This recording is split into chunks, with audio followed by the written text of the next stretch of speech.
Buenos días, buenas tardes, buenas noches a quienes nos ven en todo el espectro del Internet, de esta red global, mundial, y sobre todo a nuestros gobiernos autónomos descentralizados. Esto es Forgada al Aire, soy Edison Mafla y el día de hoy tenemos un tema muy interesante que nos va a acercar la relación entre los gobiernos locales y las organizaciones de la sociedad civil preocupadas por el tema del agua como fuente de vida, ¿no es cierto?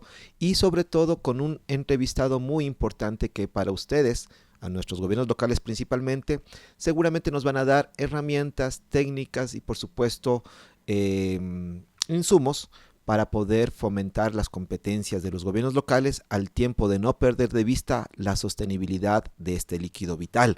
Con nosotros se encuentra Segundo Guayas. Yo empezaría dentro de su hoja de vida por lo último, activista ambiental, y con esto quiero darle la bienvenida para ir descubriendo un poco su perfil. Querido Segundo, muy buenos días Ecuador en este momento, y cuéntanos, empecemos por ese lado. Activista ambiental es algo natural en el sector que está en la ruralidad, en el campesinado, en las organizaciones sociales. Esto, ¿cómo se va fortaleciendo y cómo se ha potenciado en tu vida? Con esto, nuevamente, bienvenido a tu programa Forgada al Aire. Muy buenos días, estimado Edison. Qué gusto de poder estar acá y muchas gracias por la invitación. Un saludo también a cada uno de oyentes de este prestigioso medio de comunicación que permite estar más de cerca con la colectividad, sobre todo de las acciones que se vienen desarrollando. Y una vez más, un saludo, estimado Edison. Eh, bueno, respecto a la inquietud que planteas de por qué esta denominación, sí, efectivamente, bueno, considerado como activista ambiental y también como gestor comunitario del agua, ¿no? Que más me identifica. Eh, el trabajo básicamente que creo que debemos hacerlo todos, de hacer actividades en conservación y el cuidado y la defensa sobre todo de nuestro medio ambiente, donde se encuentran todas estas zonas de recargas hídricas que permiten posteriormente hacer usos para diferentes acciones, uno para consumo humano, para las actividades de producción agropecuaria, sobre todo en el marco de tener una buena producción para la soberanía alimentaria, también de pensar también en el agua para las actividades productivas que generan eh, eh, varias acciones para ir complementando, digamos, en las necesidades que tiene la colectividad o nuestra población. Entonces, por ahí, digamos, el tema del activismo ambiental, de promover, de generar propuestas para que se pueda tener políticas públicas en el cuidado, en el manejo, en la conservación de todo el medio ambiente, pensando en la colectividad actual, pensando en las futuras generaciones también, no solo pensando en el momento, ¿no? Entonces, desde ese espacio, como persona y como formo parte de una organización de juntas de agua a nivel del país, hemos emprendido diferentes acciones para que esto se pueda plasmar en una realidad, se pueda plasmar primero en acciones concretas y eso se convierte en una realidad desde el sentir de quienes hacemos la gestión comunitaria del agua. Perfecto, Segundo, y allá iba, porque además de ser un activista ambiental, parte de la comunidad, también eres un líder, y en ese sentido queremos también profundizar un poco en su biografía. Segundo Guayas es presidente de la Red de Organizaciones Sociales y Comunitarias en la Gestión del Agua del Ecuador, vocal de la Confederación Latinoamericana de Organizaciones Comunitarias de Servicio de Agua, ¿no es cierto?, y Saneamiento, coordinador técnico y social en agua y saneamiento de las alianzas público-comunitarias, ¿sí? Constituido en el Centro de Apoyo a la Gestión Rural del Agua Potable, CENAG-RAP. Entonces, también tienes entonces no solamente esa pasión, ese activismo, sino también vinculado directamente en la gestión de lo que diríamos política pública del agua. Supongo que para eso todavía tenemos como, no solamente ecuatorianos, yo diría como humanidad, mucho que recorrer, pero qué bueno saber que además estás vinculado con las organizaciones que permitirían esta reflexión. En ese sentido, estimado segundo, recuerda, este programa está dirigido para nuestros gobiernos locales, principalmente, y en esa medida quisiera hacer la primera consulta. ¿Cómo ha sido para ti desde la representación de estas organizaciones esta vinculación ya con el territorio y específicamente con las autoridades locales? ¿Es posible llegar a lo que inclusive uno de estos encargos que tú tienes, fomentar las alianzas político-público-comunitarias en territorio?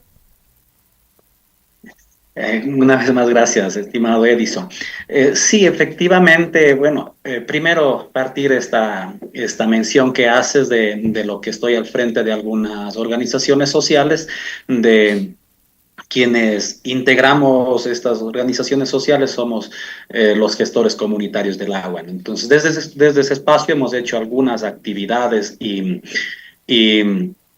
lo que buscamos es que las propuestas desde las juntas de agua, las juntas de riego a nivel de las comunidades, puedan llegar a los espacios, a los diferentes espacios de tomas de decisiones para que puedan convertirse en políticas públicas. Entonces, desde ese espacio yo podría decir que existe, primero, nuestros marcos normativos están, digamos, estipulados ese trabajo sinérgico, ese trabajo de relación entre los gobiernos autónomos descentralizados y las organizaciones comunitarias de servicios de agua para consumo humano y riego.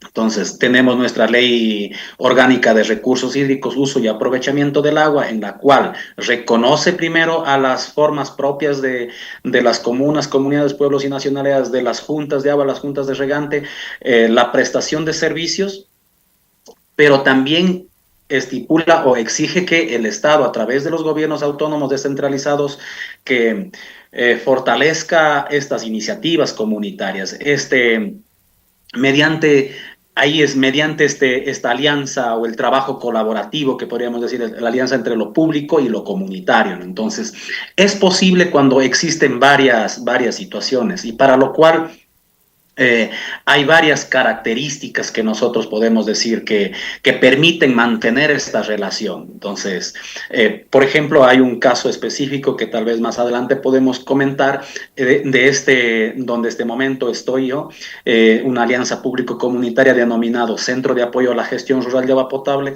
en siglas CENAGRAP, donde venimos haciendo un trabajo colaborativo desde hace mucho tiempo, desde el 2002 hasta la actualidad, y ha funcionado muy bien y se ha convertido ya en una política pública inclusive cantonal, entonces que es difícilmente poder ya dejar de seguir con este trabajo colaborativo. Se ha convertido ya, digamos, en una política a nivel local a través de una ordenanza de la cual estipula con claridad cuáles son los roles y funciones que tenemos nosotros. Entonces, es posible. Y en diferentes otros espacios a nivel del país también se ha realizado. Hay muchos actores que también están promoviendo que se dé este trabajo colaborativo. Yo creo que la mejor forma de poder resolver las dificultades que existen en el tema de la conservación, en el tema de la prestación de los servicios de agua para consumo humano y riego en el sector rural y periurbano de las ciudades de nuestro país, es mediante este trabajo colaborativo, generando estas sinergias entre el sector público, el sector comunitario, y vinculando a otras organizaciones de la sociedad civil, como pueden ser organismos no gubernamentales. Y por supuesto ahí juega un rol importantísimo la academia, ¿no? La academia también ha sido uno de los actores que ha puesto, digamos, ese insumo, ese conocimiento científico para poder ir desarrollando estos proyectos ya inclusive que pueden ser hasta casos que permitan ir generando nuevas iniciativas en otros espacios. Segundo, quisiera recordar a nuestro público que estamos hablando con Segundo Guayas en esta relación eh, armónica que esperamos que exista entre los gobiernos locales y las organizaciones sociales comunitarias que hoy por hoy administran y conservan también el agua. Es muy común, digamos, que esto parte también de un derecho consuetudinario, finalmente, esto es una tradición en donde existen por muchos años atrás las juntas administradoras de agua potable. Existen organizaciones sociales que están y comunitarias alrededor de fuentes naturales del agua y en ese sentido ha sido, yo creo que en cierto punto hasta indispensable que estas organizaciones puedan ser partícipes del proceso de la administración y del cuidado del agua, pero ya en materia, como tú habías dicho, para política pública, entendiendo que para que una política pública consista no solamente necesitamos legitimidad como esta que estamos mencionando, sino también de legalidad, es decir, que existan regulaciones en el territorio. Yo quisiera preguntarte cómo se encuentra hoy por hoy justamente la normativa, de pronto cuáles son esos aspectos básicos que sostienen que obviamente las comunidades, las organizaciones sociales, las organizaciones sociales puedan de alguna forma estar pendientes y obviamente se cubran, se amparen de un marco legal para el tema de la administración hoy por hoy del agua potable. ¿Cómo nos encontramos entonces frente a ese marco normativo nacional? ¿Qué es lo que le respalda para darle también estos insumos a los gobiernos autónomos centralizados que obviamente en territorio conviven, comparten y consensúan justamente la administración de este líquido vital? Eh, Bien, en este tema de nuestros marcos normativos, siempre para los gobiernos autónomos descentralizados, siempre tienen que estar sujetos, digamos, en algo que les respalde legalmente. Entonces, para mí, partimos desde la Constitución de la República, que es nuestro paraguas, digamos, de la normativa en nuestro país, donde en el artículo 318 establece con claridad, ¿no?, que la gestión del agua debe ser exclusivamente debe ser público o comunitario, ¿no? Y que la prestación de los servicios de agua para consumo humano, para riego, sobre todo y saneamiento, perdón, deben ser prestadas por instancias jurídicas públicas comunitarias, ¿no? Desde allí desprende, y por supuesto dice que también el Estado tendrá la obligación de fortalecer a las iniciativas comunitarias mediante estas alianzas público-comunitarias, ¿no? Entonces, ahí tenemos ya un articulado que nos cobija de manera gigante, digamos, en el campo normativo para todas las instancias que tienen que estar sujetos, las instancias de derecho público sobre todo, entonces, y que son los GATS. Luego de eso tenemos otra que son para los GATS, la Biblia, como decimos, de los GATS, que es el COTAD, ¿no? En el COTAD también estipula y vuelve a retomar este trabajo colaborativo estipula las competencias exclusivas y también la posibilidad de este trabajo colaborativo, de fortalecer a las iniciativas comunitarias, de promover las alianzas público-comunitarias. Y luego tenemos esta ley que había mencionado antes de este punto, la Ley Orgánica de Recursos Hídricos, Uso y Aprovechamiento del Agua. Entonces, allí también nuevamente vuelve a tocar, reconoce, nuevamente menciona que quiénes son los actores que tienen competencia para la prestación de los servicios en temas de agua, para la conservación de los recursos hídricos. Entonces, hay todo este marco normativo que permite que no... Luego a eso, en varios lugares, lo que sea. Inclusive tenemos también un acuerdo ministerial, el 031, donde reconoce esas formas tradicionales propias de las comunas, comunidades, pueblos y nacionalidades, ¿no? Entonces existe, digamos, todo este marco normativo. Por lo general, en la región sierra y en la región amazónica está bien concentrado, digamos, las comunas, comunidades, pueblos y nacionalidades. También en la Amazonía, donde tienen su propia forma de prestación de servicios, su propia estructuración organizativa o su modelo de gestión para la prestación de servicios de agua para consumo y de riego y de conservación también, que lo vienen realizando, ¿no? Entonces, existe todo todo ese marco normativo. Y luego eso, si quisiéramos hacerlo mucho más específico a nivel de la localidad, que se puede trabajar a través de una ordenanza. Y como le decía, este caso que tenemos específico, el caso de Cañar, en el cantón Cañar, en la provincia de Cañar, que es el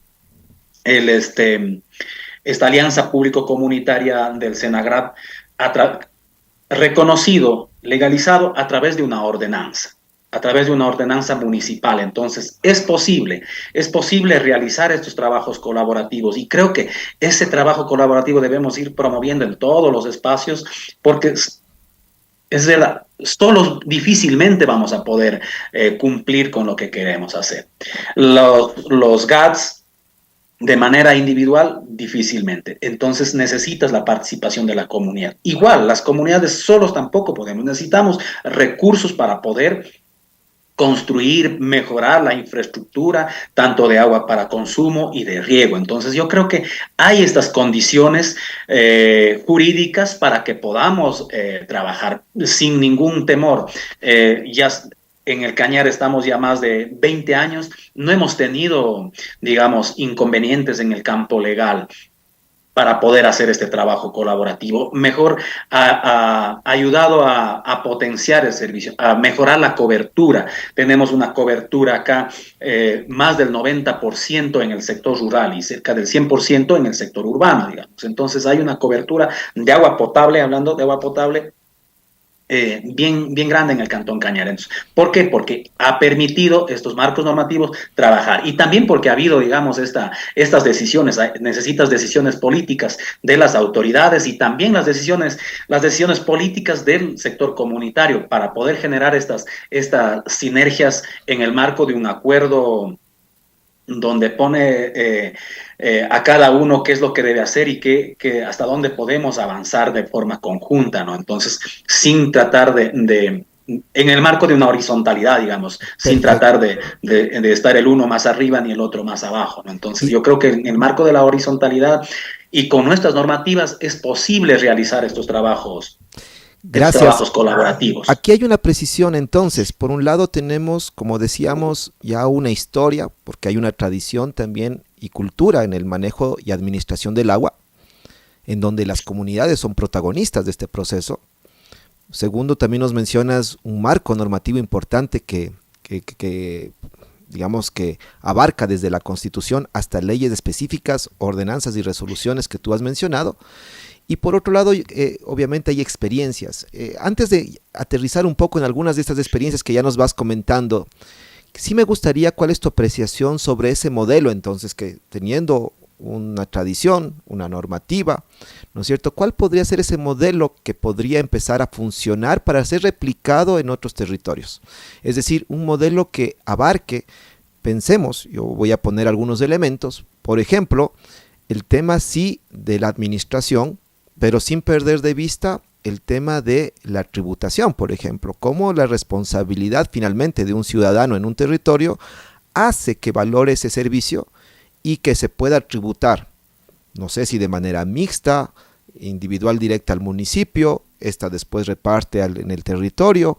¿Cuál es el mejor modelo que permite justamente llegar no solamente a un tema de cobertura, que bien en el caso de Azuay tú nos indicas que es altamente importante, pero también de calidad del agua, tanto para riego como para consumo? Entonces, sí sería bueno saber tu apreciación de este modelo, qué crees que es lo que funcionaría, porque a raíz de esta reflexión, sí me gustaría también preguntarte qué esfuerzos se están haciendo desde los territorios para que estas leyes, que seguramente abarcan mucho tramo, también se vayan fortaleciendo y quizás reformando en la medida de lo posible para alcanzar este modelo ideal.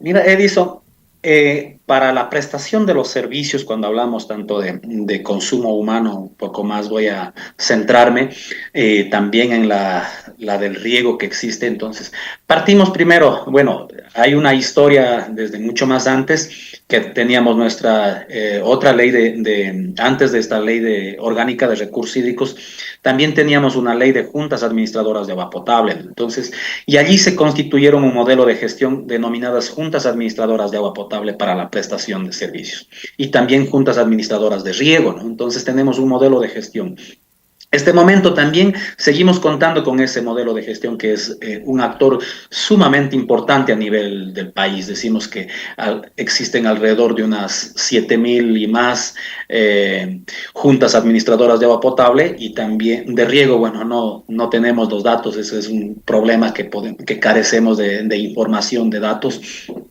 eh, de los que existen, digamos, en juntas de agua y juntas de riego. Hay otros modelos de gestión en este momento que le decía que es amparado inclusive a los marcos normativos vigentes, a la ley de recursos hídricos, a este acuerdo ministerial, a la misma constitución, que son los sistemas comunitarios de agua, denominados sistemas comunitarios de agua. Estos sistemas comunitarios de agua que tienen otra forma de estructura, que lo miran un poco más en la integralidad, y tenemos también estos sistemas comunitarios de agua, este modelo de gestión es propio de las ciertas comunas, de ciertas comunidades y de pueblos y nacionalidades de nuestro país. Entonces, que tienen una visión mucho más amplia en manejar todo porque en las comunidades existen varios componentes o varios ejes que se maneja integral, incluido ahí la prestación de servicios del agua. Hay otros modelos de gestión como son las cooperativas, están exterminaron ya casi, pero también unas que son directorios, ¿no? Que existen directorios. Y la última apuesta que hemos trabajado y que todavía no se puede tener muy sólida a nivel del país es este modelo de gestión de la alianza público-comunitaria. Entonces, o la otra, la asociatividad, la asociación de juntas de agua, o formar una organización de segundo nivel que permita también prestar la servicio. Entonces, eh, cada una de ellas tienen sus particularidades, entonces, y que tienen que ser adaptados en diferentes espacios. Entonces, si yo quiero poner un modelo de gestión de junta administradora de agua potable en una comunidad de un pueblo, nacionalidad, es bastante difícil, no es tan adaptable a la propia estructura de la comunidad, porque la comunidad tiene una estructura y su forma de administración, de organización en todos los campos es diferente. No solo se centra en una sola actividad, sino se centra en varias acciones, para lo cual hay varias dirigencias que pueden trabajar, dirigencias de recursos naturales, dirigencias de salud, de política, en fin, tiene que ser integral, tiene que ser. Entonces, pero el objetivo central de cada una es brindar los servicios de buena calidad, brindar los servicios en cantidades suficientes y también que sea asequible para todos quienes habitan en esta comunidad. Entonces, por allí, decir que hay un modelo de gestión único que podremos todos seguir a eso es bastante complejo, pero sí hay estas ciertas experiencias de los modelos de gestión que podemos replicar en otros espacios, ciertas acciones que son positivas y también verificar cuáles han sido ciertas debilidades y esas ya no replicar en otros espacios, ¿no? Entonces, yo siempre estoy promoviendo, digamos, este trabajo colaborativo que indistintamente que pueda ser la estructura como lo hacemos acá en Cañar, sino que puede ser de otra forma, pero que haya ese trabajo colaborativo. Yo creo que esa, digamos, la visión de todos es tener este trabajo colaborativo entre diferentes actores para cumplir un mismo fin, para poder garantizar el agua, para mejorar la cobertura, para conservar nuestras zonas de recarga hídrica, para inclusive mejorar la cobertura del suelo y todas estas acciones. Entonces, si no trabajamos de forma conjunta, diría yo que es un poco difícil poder cumplir lo que realmente necesitamos, tener la cobertura, las tres es que decimos, calidad del agua en cantidades suficientes y de forma continua o permanente. Calidad continua y calidad, cantidad y continua, ¿no? Sí, exactamente. Tenemos un agua de calidad que sea de manera permanente o continua y en cantidades suficientes. Siempre hablamos de estas tres Cs, ¿no? Que debe existir a nivel de la prestación de los servicios de agua. Bueno, has mencionado varios modelos entonces que están funcionando hoy por hoy en el territorio y hablaste como de manera muy puntual esto que se pretende o que se promueve para estas alianzas públicos comunitarias. Hemos escuchado, y obviamente la legislación así lo permite, las alianzas público-privadas, ¿no es cierto? Las alianzas público con lo público también existen cuando se hablan de las delegaciones o el compartimento de competencias, pero estas alianzas público-comunitarias supongo que también implican varios retos.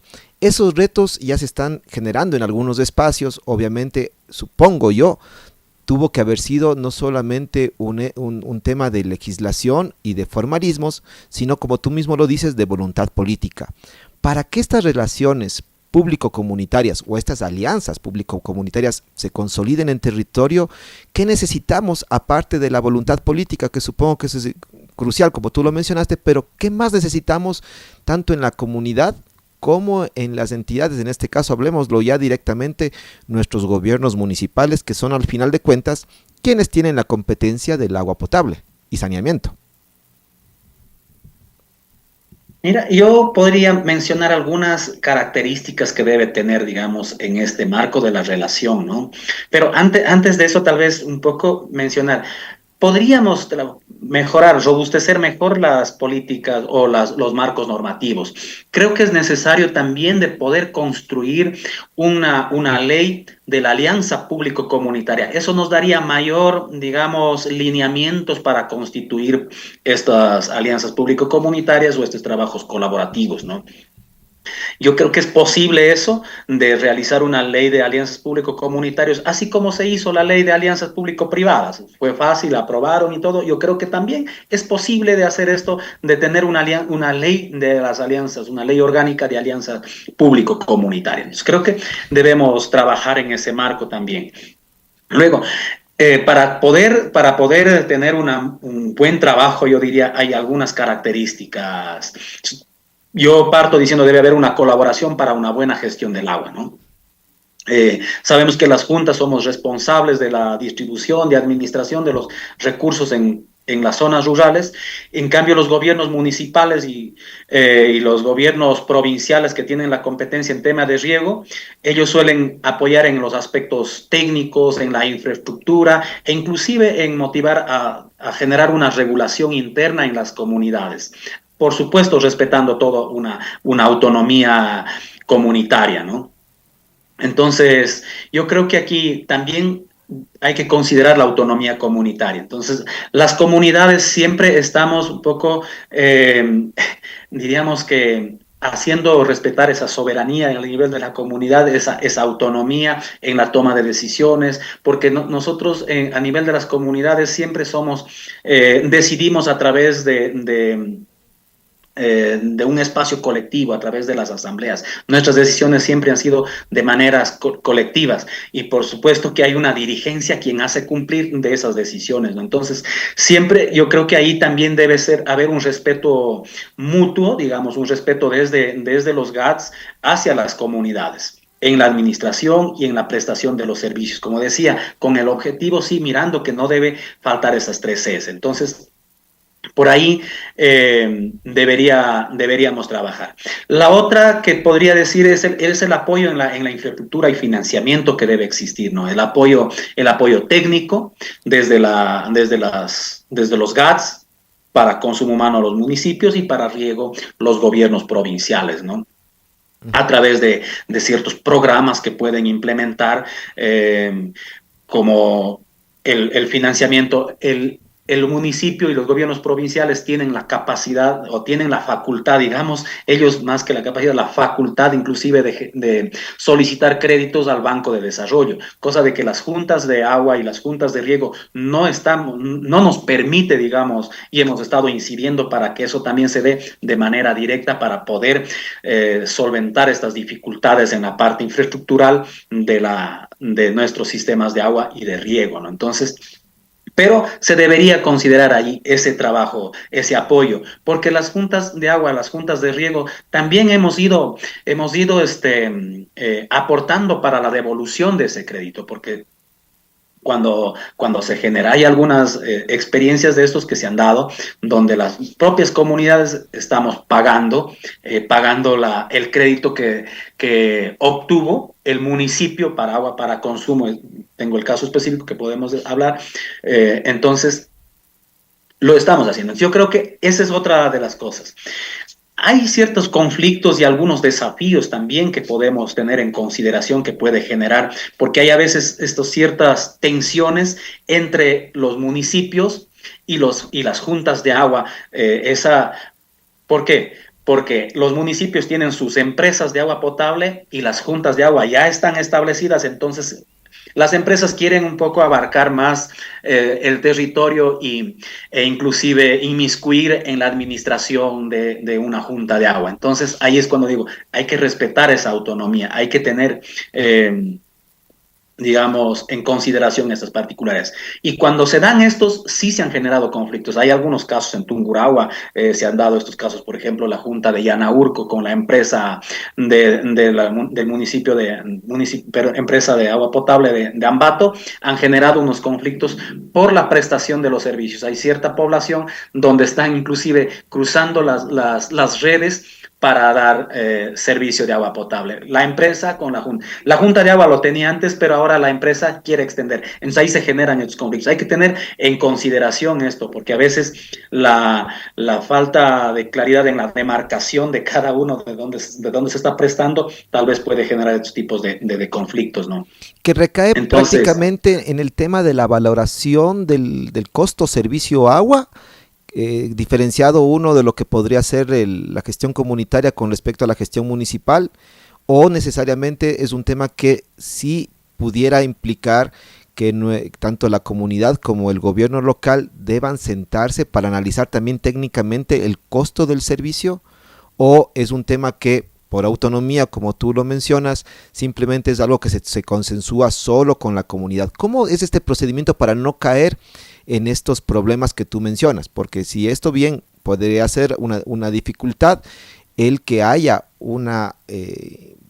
desde una intromisión hasta quizás también una contradicción en el servicio, no solamente que confunda a los usuarios finales, sino que también la calidad, como tú dices, y la cantidad pueda verse justamente revertida en un mal servicio para nuestros territorios. sí, y yo creo que la mejor forma es primero generar estos espacios de diálogos, ¿no? Buscar la forma de diálogos para poder entender muy bien.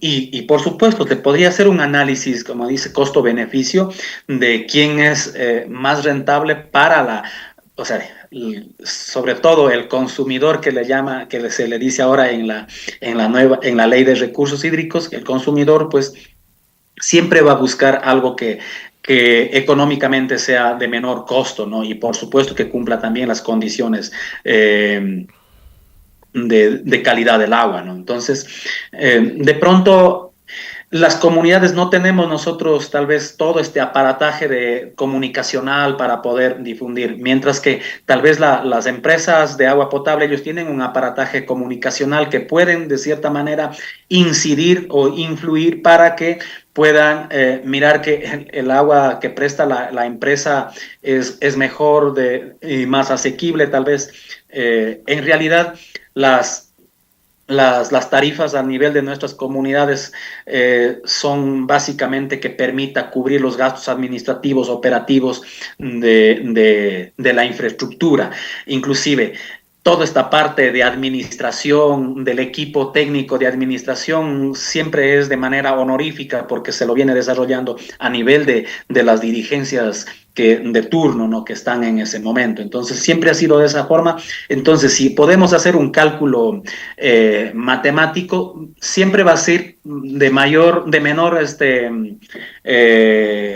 porcentaje los recursos a pagar. Claro, ahí existe, digamos, el trabajo colaborativo o el aporte no monetaria, tal vez, el aporte no monetaria que son a través de este trabajo en Minga, que lo denominamos para las limpiezas, para el mantenimiento, para reparación inclusive, tal vez para ciertas familias resulta un poco difícil porque tienen ellos otras actividades, entonces resulta difícil poder ser partícipes. Y estos grupos a veces quieren incidir a los demás para que pasemos a a la prestación de servicios de la empresa, porque la empresa ya no está llamando a una minga, ya no está haciendo unas reuniones porque lo deciden, digamos, a nivel de este grupo administrativo que tiene una empresa, como está estipulado su modelo de gestión, ¿no? Entonces, pero sí sería importantísimo de poder generar este análisis de costo-beneficio.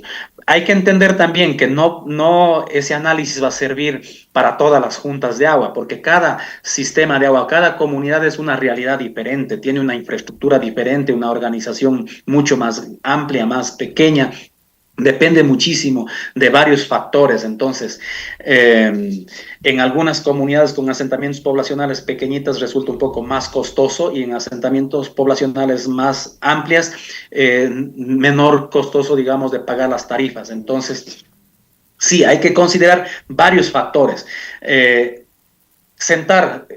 Estoy muy de acuerdo, sentar entre el actor público y el actor comunitario para poder analizar y poner en la mesa todas estas particularidades, debatir y buscar una forma consensuada sería lo mejor, y evitar, digamos, estos tipos de conflictos. Inclusive en algunos casos han llegado hasta demandas a los dirigentes por haber cometido, no es que han cometido, sino más bien es accidentales. A veces hay ciertos daños de la red, de la comunidad, de la junta de agua, y para reparar eso tienen que hacer unas excavaciones, y por ahí pasa la red de la empresa y resulta que accidentalmente lo dañó, y entonces ha habido un problema inclusive de denuncias, que hay un acto de sabotaje y terrorismo que está a la moda ahora para denunciar. Entonces no quisiéramos llegar a esos niveles, sino más bien a poder mediar lo antes posible a través de estos espacios de conversación, de diálogos entre estos actores que están involucrados. Entonces yo creo que por ahí podría, pero tener, como decía, ya un dato que permita decir sí, es más factible a través de la comunidad que a través de la empresa. No podríamos mencionar, porque cada uno es una realidad. Lo que se podría construir es una metodología de trabajo, de llegar a estas negociaciones cuando existen estos tipos de inconvenientes, daría el caso, pero tener un dato numérico no podríamos darlo. Muchas gracias, Segundo. El tiempo en radio realmente nos va ajustando un poco los tiempos, pero no puedo dejarte ir sin que tú nos comentes cuáles son esas acciones entonces ahora como ROSGAE, ¿no? Como esta red nacional, esta red del país, para ir fortaleciendo esto que ustedes van viviendo, van sintiendo, y obviamente es una demanda que al final tendrá que recaer en reformas de orden legal a través de la Asamblea. Y aprovechando esta pregunta, también que nos comentes un poco este encuentro que además se va a desarrollar en nuestra casona universitaria, que es el 6º Encuentro Nacional de Gestión Comunitaria del Agua. Cuéntanos un poco, mi querido Segundo. Sí, bueno, la red, la ROSGAE, es una asociación de carácter nacional que aglutina varias juntas de agua del país. Estamos en diferentes provincias del país con ciertos núcleos.